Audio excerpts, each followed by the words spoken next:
Assalamualaikum warahmatullahi wabarakatuh. Alhamdulillahilladzi arsala rasulahu bil huda wa dinil haqq liyudhhirahu 'ala ad-dini kullihi wa kafaa billahi shahida. Asyhadu an la ilaha illallah wahdahu la syarika lah wa asyhadu anna Muhammadan 'abduhu wa rasuluh. Ayyuhal ikhwan, taqullaha haqqa tuqatih wa la tamutunna illa wa antum muslimun.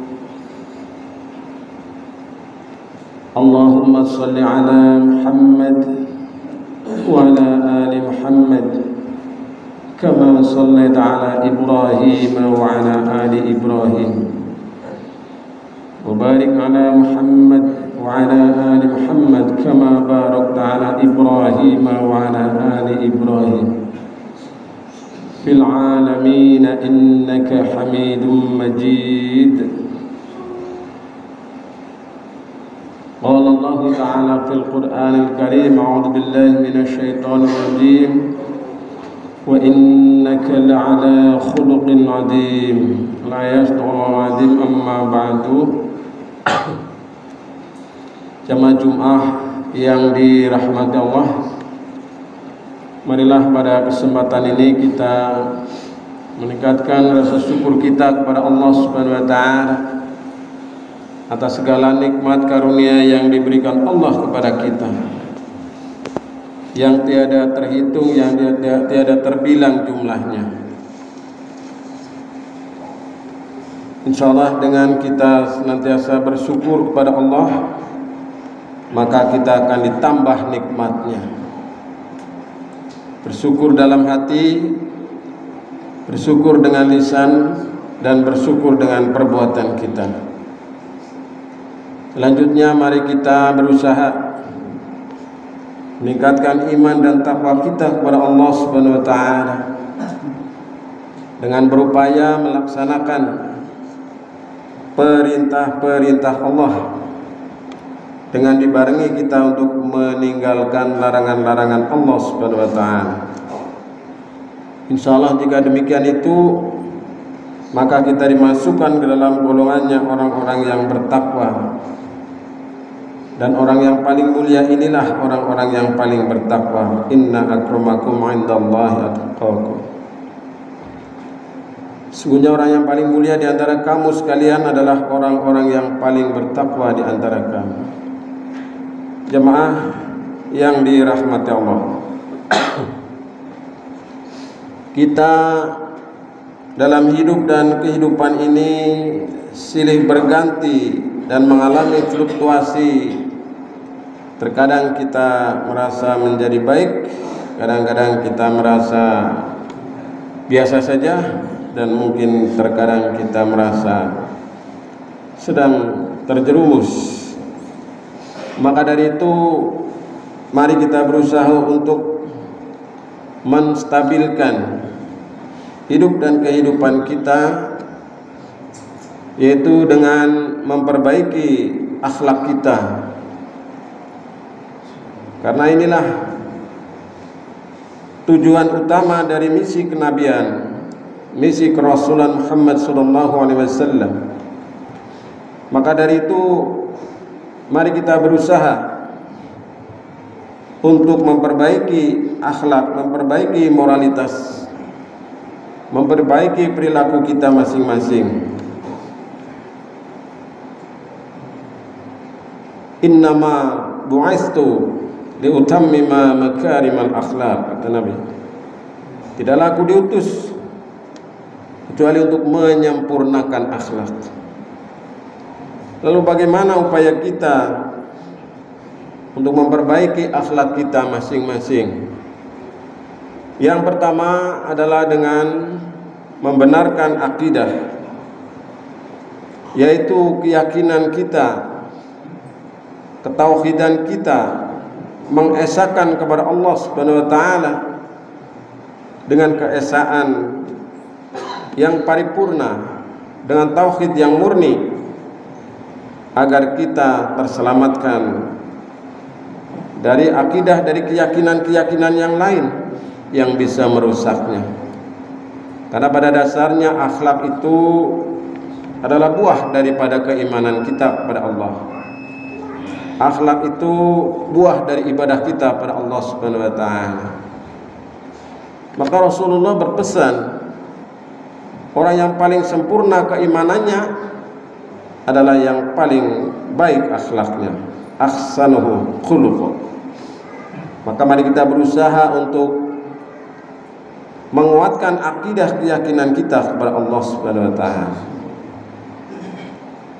Kemudian yang kedua adalah dengan memperbaiki ibadah kita pada Allah Subhanahu wa taala. Setelah akidah kita ditata, maka ini akan berimbas kepada ibadah kita. Terutama adalah ibadah-ibadah mahdhah, ibadah yang pokok yang disyariatkan oleh Allah dan Rasul-Nya ini. Kalau diibaratkan akidah ini adalah sebagai pondasinya, maka ibadah ini adalah bangunannya, dan akhlak nanti adalah hiasannya, hasilnya. Atau jika diibaratkan akidah itu adalah akarnya, kemudian ibadah itu adalah batangnya, daunnya, kemudian akhlak itu adalah buahnya. Maka mari kita berupaya untuk memperbaiki ibadah kita masing-masing.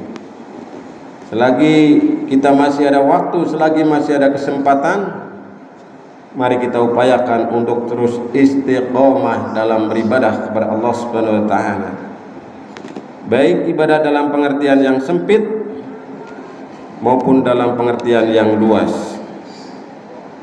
Lalu yang ketiga, mari kita berupaya untuk gemar membaca Al-Quran. Karena Al-Quran ini adalah merupakan petunjuk hudan linnas. Al-Quran ini adalah merupakan obat, syifa. Al-Quran merupakan pembeda, dan Al-Quran merupakan wahyu yang diturunkan Allah Subhanahu wa taala kepada kita sebagai pedoman hidup dan kehidupan dan sumber utama ajaran Islam. Maka dari itu, bagi kita yang mungkin masih jarang membaca Al-Quran, mari kita rutinkan untuk membaca Al-Quran. Insya Allah per hurufnya kita akan mendapatkan kemuliaan, mendapatkan kebaikan, mendapatkan pahala. Kemudian yang keempat, jamaah sekalian yang dirahmati Allah, Ibnul Qayyim menyampaikan nasihat. Akhlak yang baik berdiri di atas 4 rukun yang mendirikannya. Tidak boleh berpindah kecuali berada di atasnya, yaitu sabar, menjaga diri dari hal yang buruk, berani dan adil. Maka langkah yang keempat ini adalah dengan kita meninggikan kesabaran kita dalam menghadapi segala yang kita terima dari Allah Subhanahu wa taala. Baik itu sabar dalam pengertian kita menghadapi musibah, sabar kita dalam beribadah, sabar kita dalam menghadapi segala macam situasi, kondisi, dan yang diberikan Allah kepada kita. Dan sabar ini pula yang akan bisa menjadi penolong bagi kita. Wasta'inu bis-sabri was-shalah. Jadikanlah sabar dan salat sebagai penolongmu. Jemaah sekalian yang dirahmati Allah. Lalu yang kelima, upaya kita untuk memperbaiki akhlak kita masing-masing adalah dengan mempelajari perjalanan hidup Nabi Muhammad SAW serta para nabi atau rasul yang lain. Betapa luar biasanya perjalanan hidup yang dialami oleh Nabi Muhammad, para nabi dan rasul yang lain, maka dari itu ini menjadi pelajaran yang sangat berharga, dan kita memang diperintahkan oleh Allah untuk meneladani Rasulullah sallallahu alaihi wasallam. Laqad kana lakum fi Rasulillahi uswatun hasanah. Sungguh pada diri Rasul terdapat suri teladan yang baik, yang agung. Jadi teladan yang sempurna adalah Nabi Muhammad sallallahu alaihi wasallam. Maka belajarlah pada proses perjalanan Nabi dari kecil sampai dengan wafatnya, itu adalah merupakan kumpulan mutiara-mutiara hikmah yang bisa kita ambil ibroh pelajaran dari seluruh perjalanan Nabi Muhammad sallallahu alaihi wasallam. Lalu yang keenam, jemaah sekalian, dalam rangka kita meningkatkan akhlak kita adalah dengan bersahabat dengan orang-orang yang berakhlak mulia.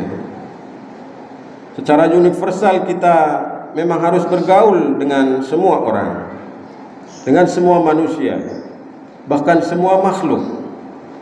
Akan tetapi kita bersahabatlah dengan orang-orang yang berakhlak mulia. Artinya sahabat yang qorib, yang dekat, dalam bahasa kita yang akrab, itu adalah sahabat-sahabat yang baik, yang memiliki akhlak yang mulia. Semuanya sahabat kita, semuanya saudara kita, semuanya sejajar. Akan tetapi sering-seringlah kita belajar kepada kebaikan orang yang kita anggap baik, sehingga kita akan berusaha untuk meniru kebaikannya, dan kita meninggalkan yang tidak baik dari orang-orang, karena sebagai manusia tentu ada kekurangannya. Kemudian yang berikutnya, jamaah sekalian, yang terakhir adalah dengan mengingat kehidupan di akhirat, atau dengan mengingat kematian, karena ini akan menyebabkan bagi kita untuk lebih memahami tentang hakikat arti dari hidup dan kehidupan yang sedang kita jalani ini. Oh, ternyata hidup ini tidak selamanya. Kita nanti akan ada waktunya untuk kembali kepada Allah Subhanahu wa taala. Kita hidup di dunia ini kan hanya sebentar saja, sejenak sekali. Kita akan mengalami fase perjalanan yang panjang dan panjang sekali, yaitu di alam barzah, dan nanti di hari akhirat atau pada yaumil akhir. Maka perbanyaklah menyebut yang disebut dengan penghancur kenikmatan, yaitu kematian.